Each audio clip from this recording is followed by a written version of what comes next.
Ngayon, ang sinasabi naman nila, kapatid na Gerson, hindi naman kami tumatanggi at tumututol na ang Panginoong Hesukristo tao Opo. sa kanyang likas na kalagayan. Kaya lang, Diyos din siya.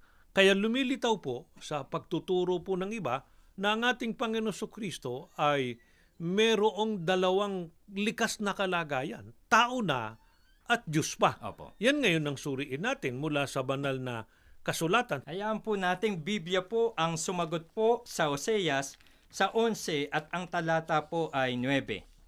Hindi ko isasagawa ang kabangisan ng aking galit, hindi ako babalik upang ipahamak ang Efraim, sapagkat ako'y Diyos at hindi tao, ang banal sa gitna mo at hindi ako paruroon na may galit. Itong talatang binasa po natin ang sinasalungat noong pong aral na si Kristo ay tao na, Diyos pa, o Diyos na, tao pa.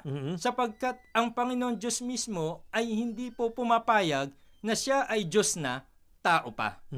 Baka naman ang sabihin nila, baka naman ang Panginoon Diyos ay pumapayag na ang tao ay maging Diyos na katulad niya. Kung siya na Diyos, ayaw niya na maging tao, baka yung tao pinapayagan niya na maging Diyos. Ganito po sagot sa atin ng banal na kasulatan sa Ezekiel sa 28 at ang talata ay 2. Anak ng tao, sabihin mo sa prinsipe sa Tiro, ganito ang sabi ng Panginoon Diyos, sapagkat ang iyong puso ay nagmataas at iyong sinabi, ako'y Diyos, ako'y nauupo sa upuan ng Diyos sa gitna ng mga dagat, gayon man, ikaw ay tao at hindi Diyos, bagaman iyong inilagak ang iyong puso na parang puso ng Diyos. Maliwanag po yung sabi ng Biblia.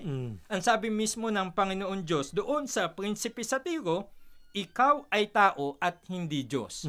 Sa mga tweet, hindi siya pumapayag na ang tao, tao na, Diyos pa.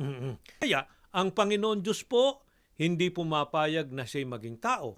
Ang tao po, hindi pinapayagan ng ating Panginoon Diyos na maging Diyos na katulad niya. Kaya hindi po totoo yung aral o yung itinuturo ng iba ng ating Panginoong Jesucristo raw, taong totoo at Diyos na totoo.